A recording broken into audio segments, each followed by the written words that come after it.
Senhor Deus Todo-Poderoso, vamos dar início aos estudos a respeito do Evangelho de Jesus, para o que pedimos a assistência e proteção dos nossos bondosos mensageiros e do nosso anjo da guarda, a fim de que nos esclareçam a inteligência e nos deem o discernimento necessário a nós, os encarnados, e aos nossos irmãos desencarnados, que aqui vieram com a permissão do Pai, para bem compreendermos o que vamos estudar. Rogamos a Jesus, o nosso mestre e guia, seja conosco e presida a nossa reunião.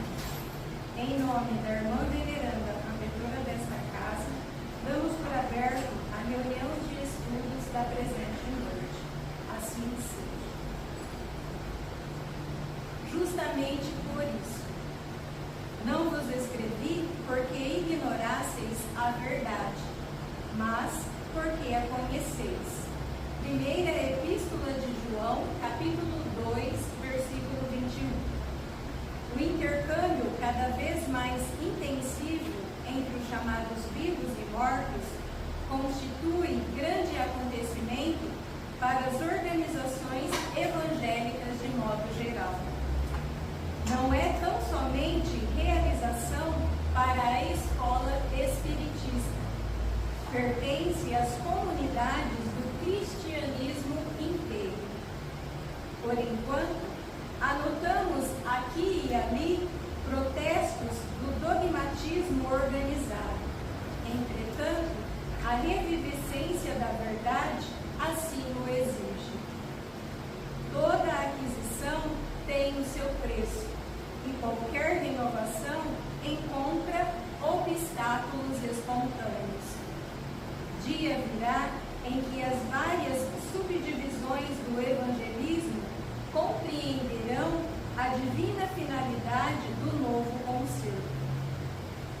O movimento de troca espiritual entre as duas esferas é cada vez mais dilatado. O devotamento dos desencarnados provoca a atenção dos encarnados. O Senhor permitiu mundial Pentecostes para o reajustamento da realidade eterna. Convém notar, contudo, que as vozes comovedoras e revigorantes do além repetem comumente velhas fórmulas da revelação e relembram o passado da sabedoria terrestre a fim de extrair conceituação mais respeitável referentemente à vida. É neste ponto que recordamos as palavras de João, interrogando sinceramente: como comunicar-se-ão os mortos com os vivos? Por que os homens ignoram a verdade? Isso não. Se os que partem falam novamente aos que ficam, é que estes conhecem o caminho da redenção com Jesus. Mas não se animam nem se decidem a trilhá-lo.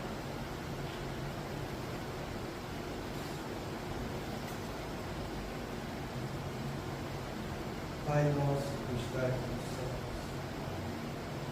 santificado seja o vosso nome, Senhor. Que venha a nós o vosso reino, que seja feita a vossa vontade, assim na terra como no céu.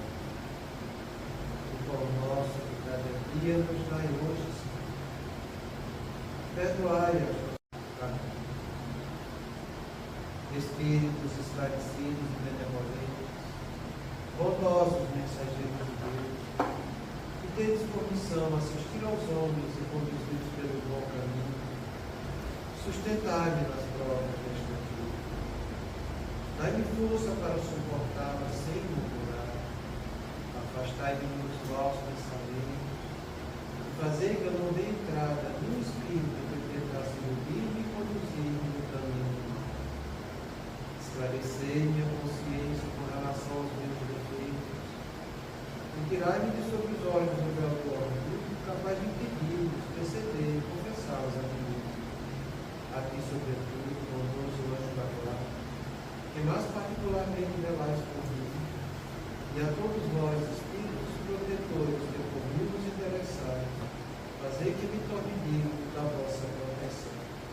Conheceis as minhas necessidades, que elas sejam atendidas segundo a vontade de Deus.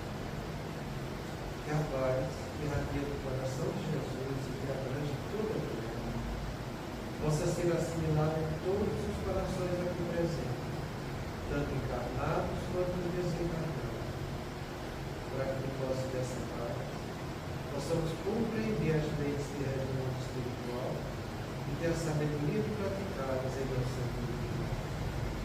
Em nome do nosso Mestre amado Jesus, da irmã veneranda e sua equipe espiritual que nos assiste, bem como dos nossos anjos da paz, solicitamos que a água aqui exposta seja purificada em nosso benefício. Que assim seja, damos graças a Deus.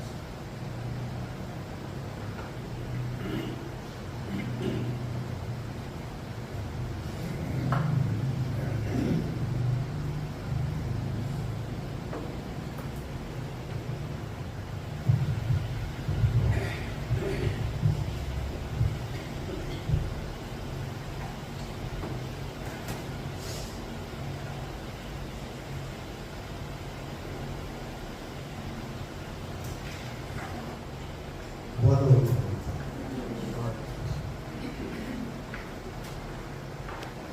O calor hoje está bom, né? Pensa, então, a gente viu a semana passada a respeito do. Ele começou a falar do terrorismo mental. Vou ler tudo para a gente ter uma noção abrangente da coisa. Clichê mental. É o que trazemos ao nível da nossa energia mental com pensamento, sentimento e vontade. Quando temos pensamentos negativos, emoções negativas, comportamentos negativos, vamos nos enchendo desta imagem com crenças limitantes. Com o nosso livre-arbítrio, vamos direcioná-los para o lado positivo.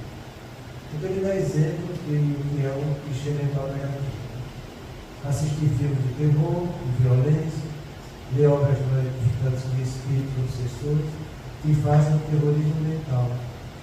Preenche a mente com imagens perniciosas, que são os clichês, que servem de tubos mentais de ligações com os espíritos da sombra. A gente tem que ter muito cuidado com isso. São muitas as pessoas que nos procuram com problemas espirituais. E quando você chama a atenção dos problemas mentais e espirituais que eles têm, eles começam a ver dentro do espiritismo algo que é pavoroso, que dá medo, que vai ver gente de outro mundo. Começa a ter um monte de ideias que são totalmente equivocadas. Eu acho tão interessante, sabe? Porque as pessoas convivem aqui, mãe com filho, pai com filho.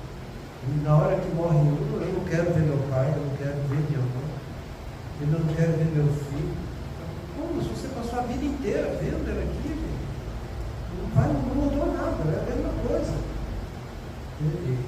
Então, as pessoas esquecem que quando ela morrer, ela vai ser um espírito também. Então, se ela tem medo de espírito, ela começa a ter medo dela mesma olhando para o espelho, né? Porque é a mesma coisa, não vai ter diferença. Não tem como você ficar criando ilusões, entende? Mas a gente tem isso, porque a gente, da maneira que é educado desse jeito. Entende? Da maneira que a gente foi educado. E a gente tem que quebrar um pouco essas formas de vida que a gente foi instruídos para que a gente não leve adiante e que também a gente não se transforme no meio de também levar essas ilusões todas. Porque a espiritualidade inferior, ela é mestra em fazer isso. Para ela te afastar do caminho correto, ela faz de tudo, principalmente dos teus medos. E os medos que a gente tem, grande parte deles a gente traz de encarnações anteriores. E a espiritualidade sabe muito bem captar essas telas mentais nossas.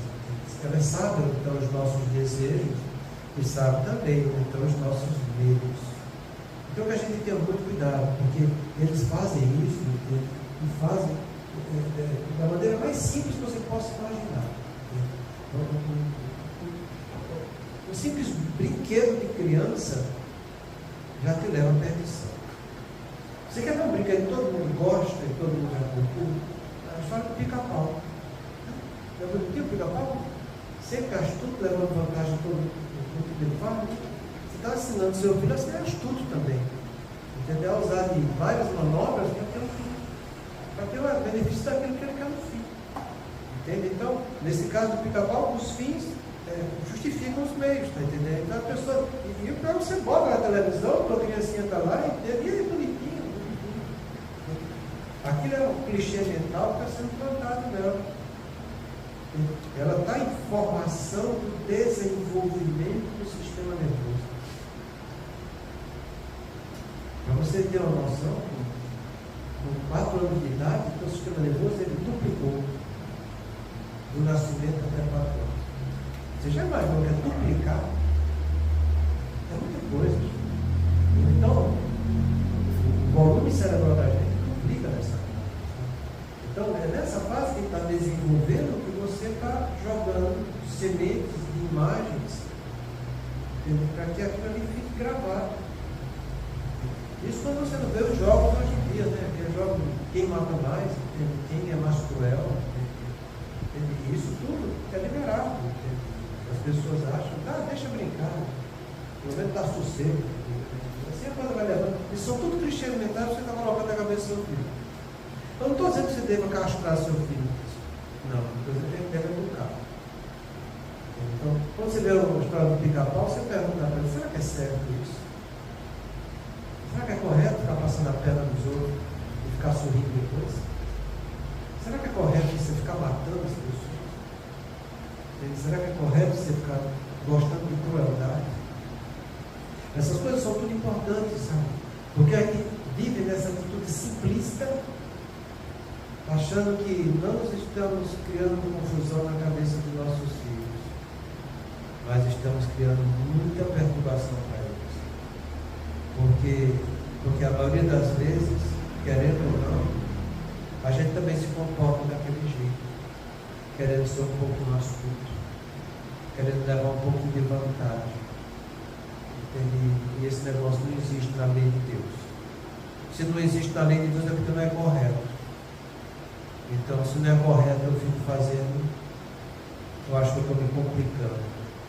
Então, eu trouxe para vocês essa mensagem que ele refere aqui no final, do terrorismo mental, pela página do Viana do Carvalho, psicografada por Divaldo, no dia 7 de setembro de 2009, no 17º Congresso Espírita Nacional.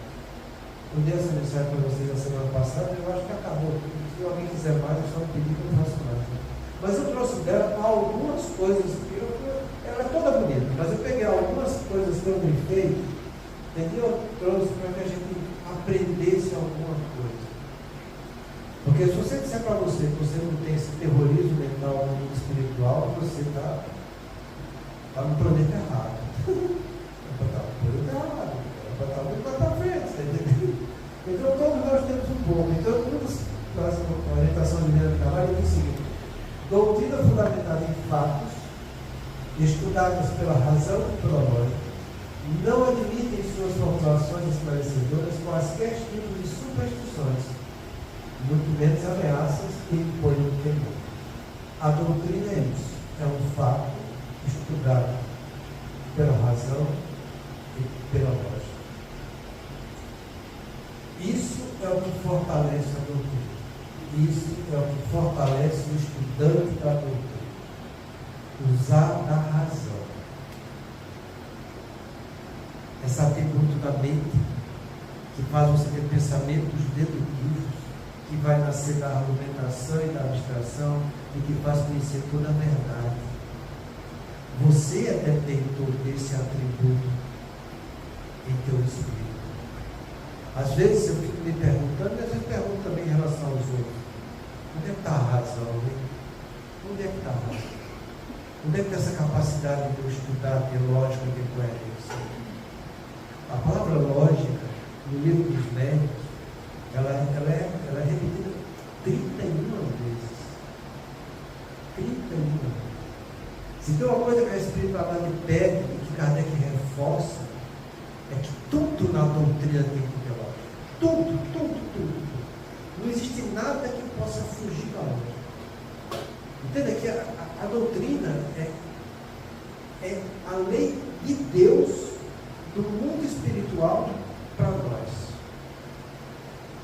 Tudo tem que ter sua razão de ser. Tudo.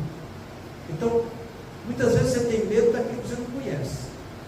Mas a lógica e a razão, trazendo conhecimento, vai acabar esse medo.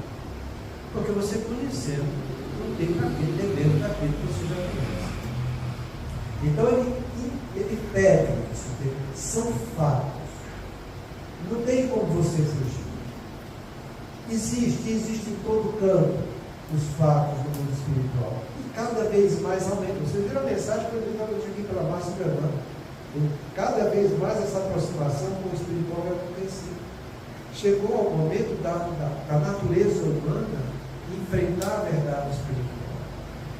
É lógico que a gente vai estar passando por um momento difícil. É natural que isso aconteça. E esses momentos difíceis vão acontecer cada vez mais, porque se faz necessário que espíritos embrutecidos voltem à Terra para ter mais uma oportunidade de esclarecimento. O nome disso chama-se de fraternidade entre nós, de caridade de Deus para com seus filhos. O trabalhador espírita, ele não escolhe quem trabalhar. Ele abraça aquilo que Deus manda. Eu acho interessante as pessoas ficarem, muitas vezes, escolhendo o que vão fazer, sabe? O ser humano é desse jeito. Ele escolhe porque ele vê só o ego dele. Meu ego quer isso, eu escolho isso. Se meu ego não conseguir isso, eu também vou ficar muito enraivecido, porque eu não consegui. Não, Deus não quer isso da gente. Deus não quer alimentar o nosso ego. Deus quer despertar o nosso espírito para o lado da fraternidade. Por isso Jesus pediu para que amássemos uns aos outros como Ele havia nos amado. Então eu tenho que aprender a amar a todos. Eu já falei para vocês, amar a todos é um dever. Gostar de todos ainda não. Ainda não. A gente gosta daquilo que a gente simpatiza, que tem harmonia fluídica. É natural que seja assim. Uma coisa é eu gostar, outra coisa é eu amar. Então, que eu procure amar a todos.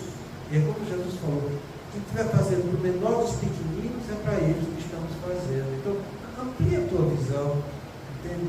Conviva com a diferença, conviva com a antipatia, mas sem gerar raiva no teu interior, mas amor para aquele que ainda não simpatiza contigo ou que você não simpatiza com ele. É assim que a gente vai vencendo as nossas ranhuras do ego e educando o nosso espírito na encarnação que a gente está vivendo, sabe? Então, a doutrina espírita é um fato, e esse fato está cada vez mais comprobatório. Entendeu? Quando a gente fala para vocês das experiências de quase morte, não tem nada a ver com o espiritismo, mas que confirma a doutrina espírita. Quando a gente fala para você de regressões a vidas passadas, não tem nada a ver com o espiritismo, mas confirma a doutrina espírita. Esses fatos todos que a gente vê, que pessoas que foram anestesiadas, entende que o cérebro estava anestesiado e ela volta com memórias espirituais do que aconteceu. Isso é um fato que vai ser trabalhado na psicologia, entende? A memória espiritual das pessoas. A psicologia já não está mais vendo só o ser humano, essa caixa de matéria, não. Ele já está estudando um pouco de memória espiritual. Os materialistas ainda conseguem tentar arrumar alguma justificativa para essa memória do ponto de vista cerebral, mas não tem como, sabe? É coisas que são radicadas no nosso espírito. Então são fatos científicos que acontecem um atrás do outro e hoje já servem de meio de tratamento. E que nós podemos ter um entendimento mais profundo através da nossa razão e da lógica. Está de graça a doutrina espírita para todo mundo. Entende? Você não vai estudar, não vai usar a sua razão, não vai usar a sua lógica para entender aquilo. Se você não quiser, é uma opção sua, problema seu também, tá entendendo? Mas Deus está oferecendo. Então é melhor a gente não ficar acumulando em nossa mente essas superstições, né? Porque isso é tudo esclarecido pela lógica e pela razão. Então eu não tenho que ficar me limitando isso aqui.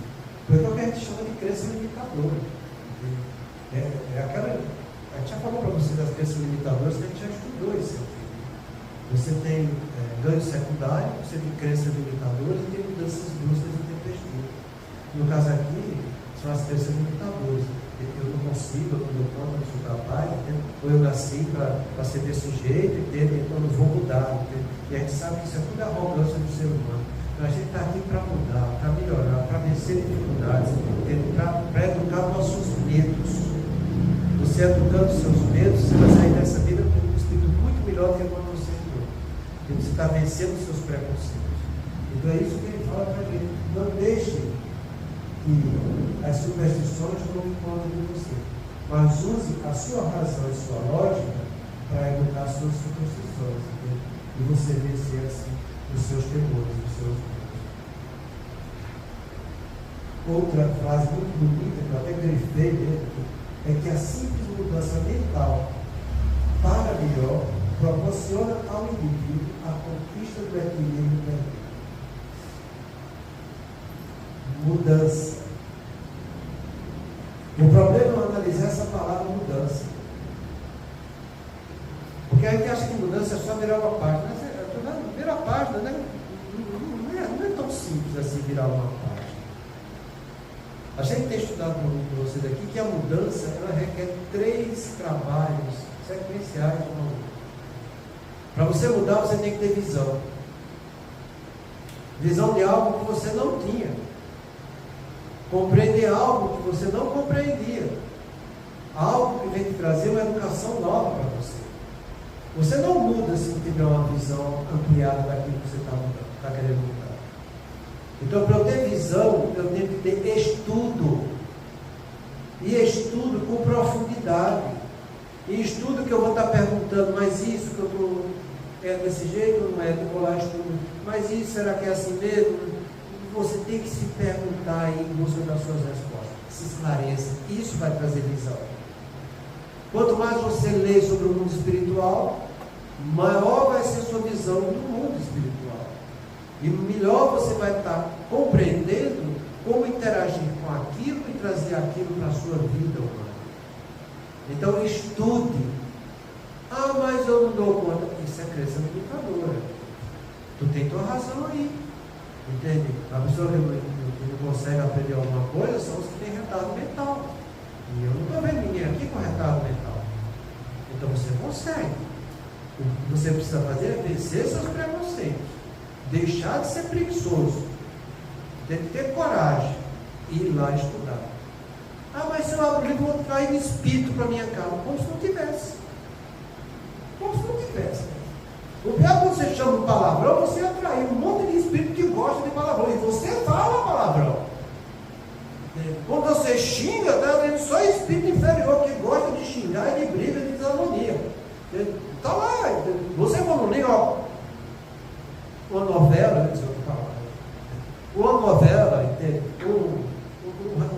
Uma reportagem de alguma coisa que você gosta, entende? Que são tudo negócio de violência, você está atraindo a mesma coisa. Isso faz parte da obsessão coletiva.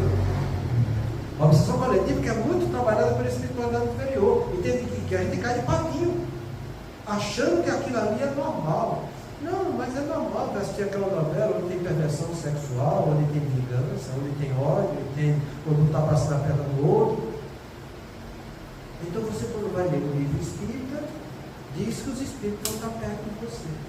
Só espírito bom, meu.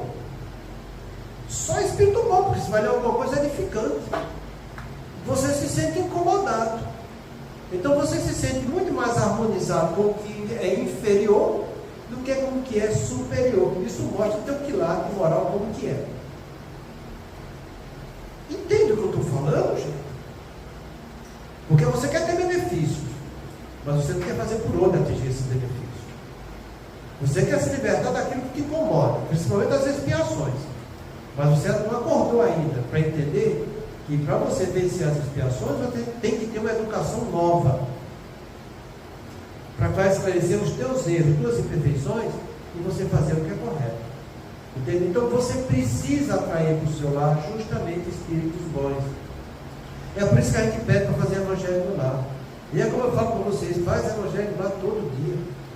Eu já falei para vocês a orientação de Kardec a um psiquiatra colega dele. Entende? E que ele falou para o psiquiatra, você como trabalha na área da saúde, está justamente diante dos transtornos mentais, junta com tua esposa e faz um evangelho rápido, pelo menos 10 minutos todo dia. E uma vez por semana você faz um evangelho mais pesado, de 1 hora. Se você fizer isso, tua casa vai estar defendida, vai estar protegida. Porque você vai atrair espíritos bons e aqueles que ainda não são bons, por si só vão se afastar. Então, entenda isso. Entende? Então, quando você não faz evangelho lá, entende? Você está arrumando desculpa para não fazer, é porque aquilo está te incomodando. E não é só te incomodando, está incomodando a atmosfera espiritual que vive contigo no teu dia a dia. É o que a gente chama de espíritos simpáticos. É a obsessão não odiosa. Essa não incomoda a gente. Ela não é odiosa. Ela não vem nos afrontar para levar para as coisas que vão bater de frente com aquilo que a gente está vivendo, com aquilo que a gente gosta. Ela não quer nos matar. Não, de jeito nenhum. A obsessão odiosa dos espíritos simpáticos são eles que gostam de viver do mesmo modo que eu vivo, com a inferioridade que me apetece, assistindo às novelas que eu gosto de assistir, os programas desagradáveis, violentos, perniciosos, seja lá qual for. Esses são os espíritos simpáticos. Quando ele vê que você está procurando alguma coisa que pode mudar de sintonia com eles, eles vêm levar tudo que é desarmonia para você, para que você não vá por ali. Não vá. Então, amplia a tua visão. Veja que o mal ainda existe em você. Reconheça você como você é. E reconhecendo que você tem um problema e que precisa melhorar esse problema, você vai ter uma visão cada vez mais ampla de não praticar aquilo. Porque você já estudou e estudou a fundo, você já ampliou sua visão, e uma visão espiritual que é divina, que mostra que está na hora de você se libertar dos seus vícios. E aí você tendo essa visão, você vai tomar decisões e não fazer mais aquilo. E tomando decisões, você vai se planejar para realizar o que é certo. E não só fazer o que é certo, mas para ter o autocontrole de si mesmo e não fazer o que é errado. São duas coisas diferentes. É uma moeda de dois lados. Um lado diz, faz o que é certo. E o outro lado diz, te controla para não fazer errado. Entende? É essa visão que eu tenho que ter. Eu sou assim. E é assim que eu tenho que trabalhar. Entende? Eu preciso dizer para as minhas emoções que elas são viciosas, que eu não vou mais fazer aquilo, porque eu sei que aquilo ali é equivocado. E quando você faz isso com consciência do que você está realizando, você não está só se educando, mas também vai estar educando aquela camada de espíritos simpáticos que conviviam com você nos atos equivocados da vida. Então, é essa visão que eu tenho que ter, que ela vai me trazer decisões e o planejamento que eu vou fazer para realizar aquilo e me educar, não fazer o que é equivocado. A gente chama isso de disciplina. Então eu preciso de visão e disciplina para fazer a mudança que está ao meu alcance. E essa disciplina tem que ser desse jeito. A disciplina do que eu quero conquistar com a autodisciplina daquilo que eu quero educar. É assim que a gente tem que fazer. É assim que vai nascer a mudança. Mas isso não é tudo para que a mudança se concretize. Além de visão e de disciplina, eu tenho que entender que eu preciso ter comprometimento. Entendeu? O meu comprometimento vai dizer que eu jamais vou voltar atrás. Eu vou ter firmeza de propósito. Eu vou ter força na minha vontade. É essa força na vontade, é esse autodomínio que eu estou tendo sobre mim mesmo, com essa disciplina e com essa visão, que a gente chama de volição, que é o que a gente estuda na segunda-feira aqui, que aos pouquinhos a gente está trazendo para as pessoas. Então, é essa mudança que ele fala, a simples mudança mental, para melhor, proporciona ao indivíduo a conquista do equilíbrio perdido. E isso vai te trazer algo que você vai ficar muito feliz, chama-se de paz interior. Você se harmonizando com o dever diante da lei de Deus. Isso te traz paz, isso te traz felicidade. Em contrapartida, o vício que você vivia não te trazia paz nem felicidade. Trazia algumas alegrias, em que você, à medida que estava realizando, já estava sentindo a falta. E é uma alegria que não tem como você satisfazer. Porque à medida que você está sentindo ela, a falta já está te batendo na porta. Enquanto a felicidade não é uma conquista interior sua. Você leva para a sua imortalidade. Então, você compreenda que a gente precisa mudar a nossa energia mental. E é como eu estou falando, energia mental. Não é problema do teu perispírito, do centro de força seu, não é problema do seu corpo, onde estão os órgãos aí, do teu cérebro.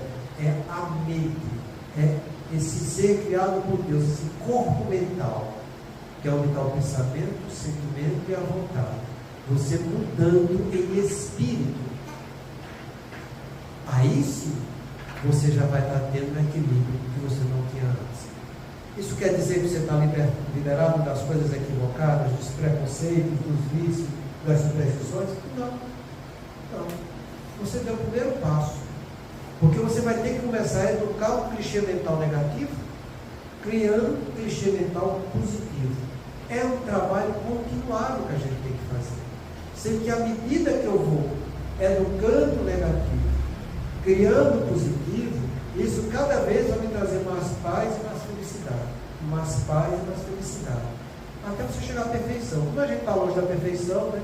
Então vai durar um tempo bom. Né? Entenda que a gente está aqui para trabalhar e nos edificar. Então é por isso que ele fala, muda mentalmente. Você já vai sentir a conquista do equilíbrio perdido que vai te trazer paz. Outra frase que é muito interessante é: esses espíritos burlões e pseudo-sábios devem ser esclarecidos e orientados à mudança de comportamento. Depois de demonstrado que não lhes obedecemos, nem lhes aceitamos as sugestões doentias, mentirosas e arrogantes. Agora que é interessante que ele fala aqui. Ele fala esses espíritos que fazem isso, esse terror mental, que levam vícios para nós de uma maneira geral. Ele diz isso, não no sentido dele ser esclarecido numa reunião mediúnica. Ele diz isso que você que tem um vício, que você que está vivendo preconceito, que você que está tendo seus medos, você vai educar esses espíritos, consciente do que você está fazendo, que você vai estar lutando não só com os seus problemas, mas com a influência deles. À medida que você se educa, você está educando a eles também. Porque do mesmo modo que você tinha um gosto compartilhado com os vícios que você praticava, você vai ter uma educação também compartilhada com eles que estão vindo até você. Então, eu sempre falei isso aqui nessa casa. E a primeira vez que eu falei, foi até meio chocante. Né? Quando eu disse, os meus obsessores são meus. Os de vocês são de vocês.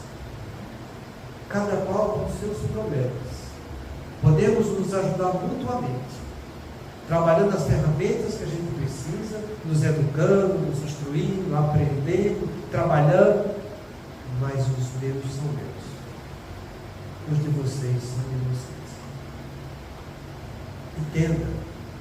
O progresso de cada um é um trabalho pessoal, individual e intransferível. Jamais pense em colocar seus problemas na mão dos outros. É você que tem que trabalhar seus problemas. Podemos ter ajuda? Podemos. Deus pode nos ajudar? Com certeza. Mas é você que tem que trabalhar.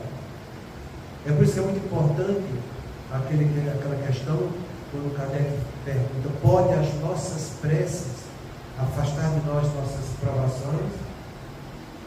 Ele fala, nem tudo. Tem coisa que tu vai ter que passar e ponto final. Porém, Deus sempre leva em conta a resignação.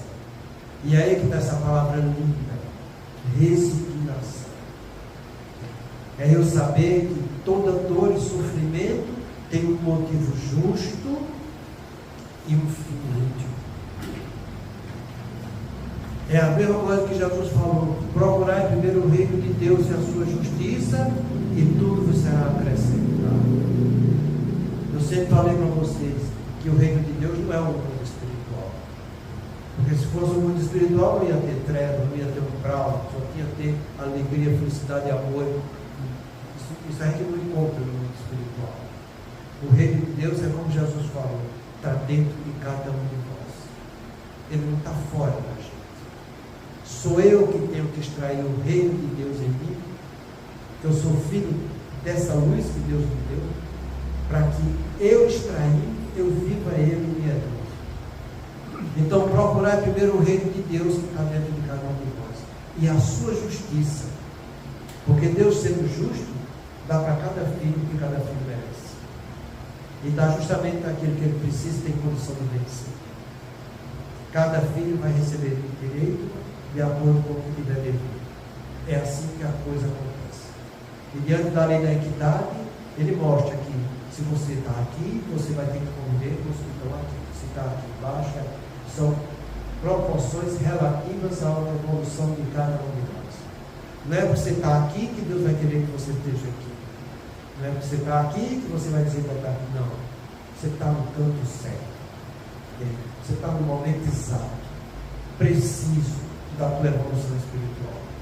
É desse jeito que a gente tem que entender isso, porque é assim que a gente tem que trabalhar. Então, quando ele fala que esses espíritos burlões, ambicionados, que nos influenciam, que vivem conosco, que compartilham conosco nossa comida dentro de casa, na hora que eu tomo banho, na hora que eu deito para dormir, quando eu vou repousar, ele está comigo, entende? Quando eu estou assistindo televisão, quando eu estou vendo qualquer coisa que você esteja fazendo, sempre tem um companheiro espiritual com você. Sempre. Até nos momentos mais íntimos, se você não tiver proteção espiritual positiva, você vai estar compartilhando daquele gosto que você está vivendo. É preferível que você tenha espíritos bons do seu lado para lhe proteger. É muito bonito no livro Missionários da Luz, quando chega a hora do relacionamento sexual entre os pais, os futuros pais de Segismundo, os espíritos bons fazem uma camada de fluido protetor em volta daquela casa, no quarto, onde eles vão ter seu relacionamento sexual, para que os inferiores não venham compartilhar com eles dessas energias. Mas sempre tem espírito do teu lado. Os bons te respeitam na tua intimidade. Os inferiores não respeitam, não. Está lá sugando tuas energias.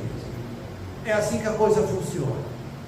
Então o que é que eu tenho que fazer para esses espíritos que não são bons?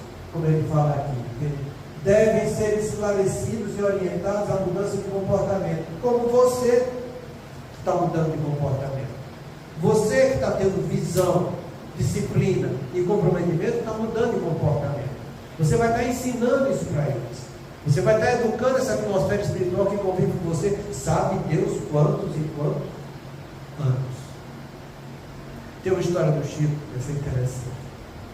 O Chico estava com um quadro pneumônico, né, bem abatido, e chegou dificuldade até para andar na casa espírita. Quando ele entrou, sentou lá passando mal, aí veio o espírito, que era o obsessor que acompanhava ele, e Chico, tu está tão lascado, tu está tão comprometido que eu não vou nem querer mais ficar junto de você. Vou te deixar em paz. E foi embora. E Chico ficou feliz, porque ele disse: olha, desde o ano de 1911, desde o ano 911, não era mesmo, 911 que ele me acompanha, e agora ele me deixou em paz. E Chico foi, se tratou, melhorou, voltou a se alimentar, ficou gordinho, de sorriso, bonitinho. E quando ele entrando na reunião, ele lembrou e disse: olha, estou feliz, porque ele realmente me deixou em paz. Aí ele apareceu com o Chico e disse: não, Chico, dei só uma trégua, estou indo aqui de volta. Pois é, no ano 911, até agora, vivia se trabalhando no Congo. Chico tem capacidade de entender as encarnações dele até 1911. A mãe dos Silas, que era o espírito já comer agora do nosso lado, ele deu procura, conhecia só 300 anos antes da próxima encarnação. E nós? E nós? Você já imaginou o que você fez no ano 911? Eu vou dar um exemplo do irmão Botelho, do livro Memória do Suicídio. O irmão Botelho, aquele livro tem que ser estudado por todo mundo. Sabe? Ele, depois que viu a lavagem que tinha feito, foi por lá a esperança, começou a conhecer as vidas deles, estudar, aprender, para poder se preparar para as encarnações. E à medida que ele foi estudando, foi melhorando, ele ia uma encarnação anterior, uma encarnação anterior, até que ele chegou quando estava convivendo com Jesus. E ele viu Jesus carregando a cruz, e ele tinha um braço aleijado e com o outro praguejado a Jesus. E quando ele viu aquilo, ele entrou num grau de amargura tamanha na vida dele, que ele disse: chega, para mim basta, eu tenho que pagar um pouco da eternidade de dívidas que eu tenho. Foram 50 anos de estudo. Para você ter uma noção, lá no Lar de Maria, onde ele trabalhava com a Esperança, todos os amigos que chegaram com ele, os instrutores também, todos eles voltaram a reencarnar. Estava só ele. Só ele. Porque a população é flutuante no Lar de Maria. Então é muito bonito esse livro. Eu queria que vocês estudar, porque ele é muito educativo para todos nós. Então a gente precisa educar esses espíritos que nos acompanham, mudando de comportamento, porque você mudou aqui também com a atitude mental sua, mudando de comportamento. Pois depois de demonstrado que não desobedecer, quando eu falo não obedecer, é o autocontrole e não fazer o que é errado, o que eu sei que é errado. Entende? É o que a gente chama de lei de amortização. Essa lei de amortização, ela está bem explicada por aulas no livro dos Domínios da Mediunidade. É muito bonito ele falar dessa lei da amortização. Você, quando reconhece seus problemas, seus vícios, suas limitações, e que você está colocando fatos negativos na sua vida, e você entende que aquilo ali é negativo, você tem consciência daquilo, você é chamado à responsabilidade de não mais praticar aquilo. E você não mais praticando, você não vai colocar mais fichas negativas. Você parou de fazer o que é negativo. É o que a gente chama de autocontrole. É a tua volição. Para que a partir de então, você tendo um autocontrole, você comece a fazer o que é certo. Colocar fichas positivas. Praticar educação. Entende? Uma mudança de comportamento. E cada ficha positiva vai anulando a negativa. À medida que você for botando as fichas positivas, vai anulando. Então, você para de fazer o mal. Você começa a fazer o bem e você anula o mal que você está fazendo. Quando você resolve ser melhor, você ganha 3 vezes.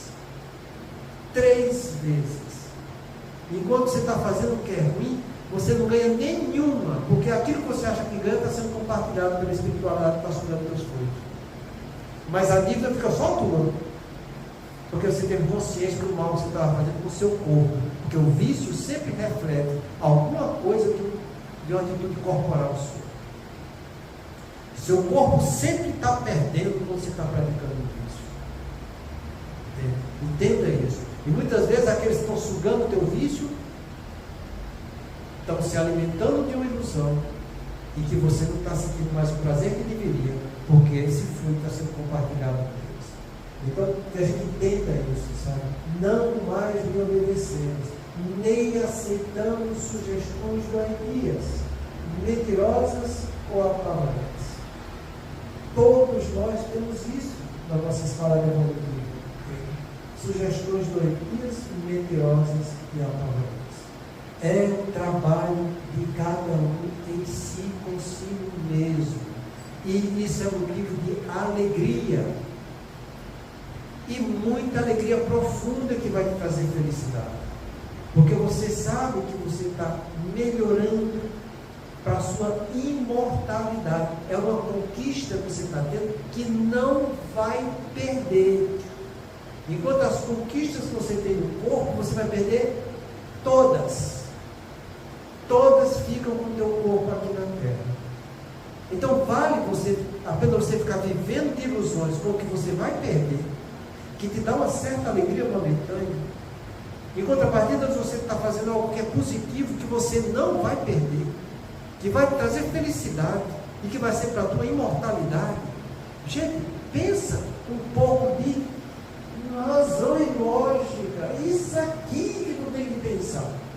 É essa razão, essa lógica que vai te dar força para que você tenha comprometimento. É essa visão, essa disciplina e esse comprometimento que tem que fazer parte da sua mudança. E é algo que você vai estar o tempo todo exercitando. Porque, é como eu estou falando, você vai parar de fazer o que é negativo, você vai começar a fazer o que é positivo, vai começar a mudar uma coisa, e isso vai se refletir nos reflexos, no relacionamento que existe entre o neurônio, na circuitaria neuronal sua.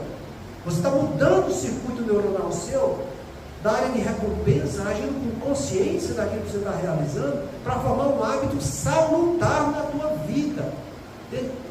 Na próxima encarnação, você já deu um passo adiante, você já vai ter essa conquista para que você continue, tá entendendo? A coisa vai ficando cada vez mais facilitadora, gente.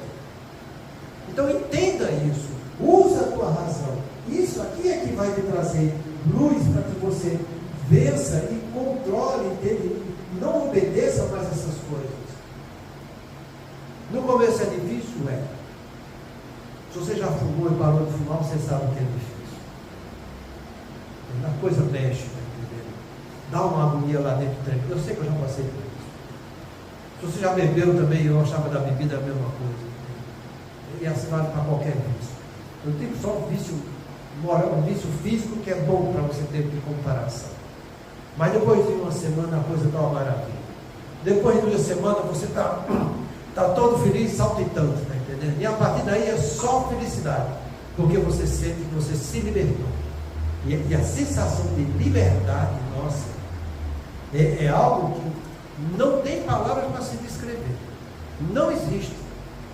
Uma conquista espiritual sua é algo intraduzível na linguagem dos homens. Porque é uma conquista espiritual. Que só no espiritual você vai encontrar aquilo que realmente você está sentindo. Sabe? Então vale a pena você fazer isso.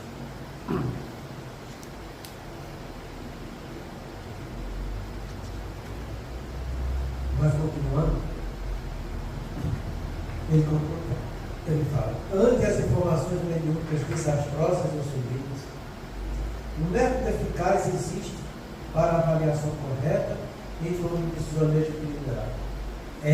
Que é a universalidade do ensino conforme estabeleceu o qualificado. Isso que ele fala aqui, é que Kardec ele tomou isso como base científica para reconhecer a verdade. Isso vale para tudo. Foi muito bonito, o Rangel trouxe na segunda-feira aqui uma declaração dos evangélicos falando a respeito do poder da oração. Ele trouxe também um católico falando a mesma coisa, do poder da oração. E a gente estudando aqui também o poder da oração. Tudo com base em neurociência. Tudo com base em neurociência. Então você vê uma religiosidade imensa se aproximando da ciência. E a ciência explicando o que essa religiosidade faz e como ela atua no teu cérebro, como ela atua no teu ser. Então você vê que a coisa está sendo divulgada para todo canto. E que a gente que é espírita já damos um passo adiante, porque a gente tem essa compreensão filosófica que os outros às vezes não tinham, na amplitude que a gente tem. E o pior que a gente vê, essas explicações todas que a neurociência traz, e que a gente traz aqui dentro da casa espírita, e tem muito espírita que acha que fica com a cara torcida. Não cabe dentro da casa espírita. Como que não cabe? Como que não cabe se a coisa está indo para todo canto? É mediocridade da pessoa. São pessoas que vivem de preconceitos, com superstições, está entendendo? Com limitações, com seus medos. Tá? Ficam falando palavras e acham que aquelas palavras que elas falam representam justamente aquilo que elas estão sentindo, mas elas não entenderam ainda a visão ampla que aquela palavra tem. Fala de amor, mas não sabe que o amor é fazer o bem dos outros. Acha que o amor é do jeito que ela acha que entende. e do jeito que elas entendem, ela tem que o mundo inteiro se daquele jeito. Isso mostra tanto que a pessoa é arrogante e prepotente. Vai aprender a amar, porque a gente está muito longe disso. Olha, amai-vos, eis o primeiro ensinamento. Instruí-vos, eis o segundo. Para eu chegar no primeiro, eu tenho que passar pelo segundo. A gente gosta de se instruir? As pessoas que ficam com seus preconceitos gostam de ler, de estudar, de se instruir? Não gostam, não fazem, mas dizem que amam. E não sabem o que é amor, porque nem se instruíram. E eu tenho outra frase para vocês. No início o homem só tem instintos. Quando avançado e corrompido tem sensações. Quando instruídos e depurados, vai ter os sentimentos. Eu chegar no amor, eu tenho que instruir e depurar. Entendeu como que é a coisa? Se você não tem instrução, como é que vai depurar? Então vai instruir primeiro, para saber o que é a coisa, para tomar a decisão correta. E não, aí a pessoa acha, é o movimento do ego, né? Vai, eu já amo, meu amor me basta. Deus. Quem ama não fala aqui, ó. Quem ama faz. É só isso. E quem faz é porque se instruiu. E se instruiu bem para fazer aquilo com consciência do que está realizando. Então entenda isso, sabe? Para que você se instrua mesmo. E que você vá em busca de coisas melhores na sua vida, sabe? Então, essa universalidade dos ensinos é um fato que tem que ser valorizado em tudo na nossa vida. Os dados científicos são desse jeito. São dados que acontecem aqui, na China, no Japão, em todo canto. Para ser um dado científico verdadeiro, é porque ele funciona em todo canto. Tem universalidade do ensino para todos. Então não foi à toa que Kardec tirou isso. Não foi Kardec que inventou isso. Ele usou um dado científico para montar a estrutura da ciência espiritual que estava sendo revelada para ele. E assim ele modificou a doutrina, sabe? Então, para tudo isso aqui funciona.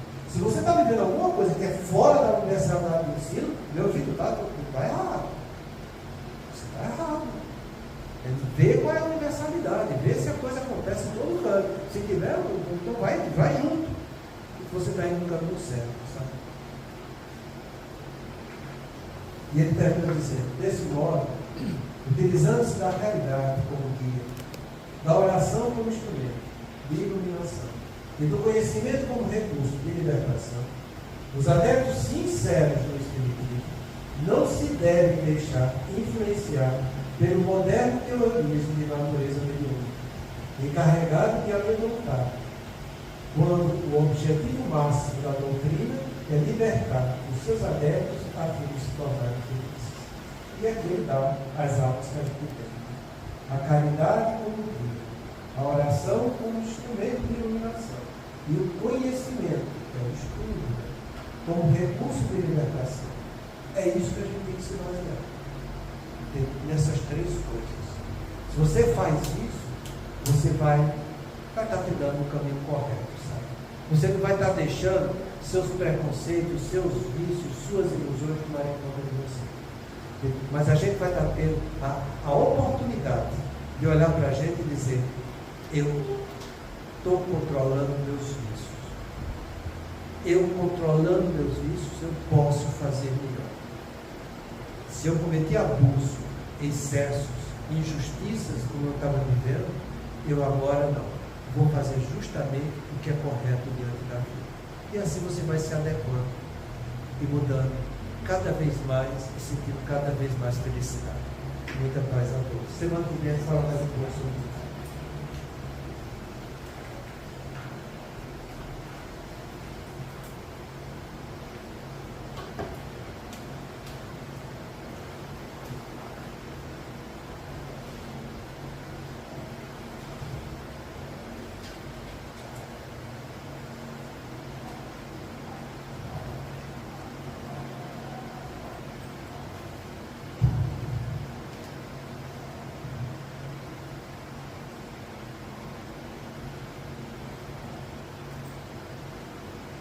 prece aos amigos que ainda não conquistamos. Deus misericordioso, que a tua bondade se estenda sobre todos os espíritos que se recomendam às nossas preces, em particular os amigos que ainda não conquistamos. Bons espíritos, que tendes por única ocupação fazer o bem, intercedei comigo pelo alívio deles. Fazei que eles brilhem diante dos olhos do raio da esperança, e que a luz divina se esclareça acerca das imperfeições que os conservam distantes da morada dos bem-aventurados. Abri-nos o coração ao arrependimento e ao desejo de se depurar, para que se lhes acelere lentamente, fazer-nos compreender que os seus esforços podem ele encurtar a duração de suas provas. Que Deus, em sua bondade, nos dê o entendimento da fraternidade e que nos fortaleça para preservarmos juntos nas boas resoluções. Que essas palavras passadas de benevolência possam suavizar as penas, mostrando que nos fortalecemos com o seu sofrimento e que lhes desejamos toda a felicidade.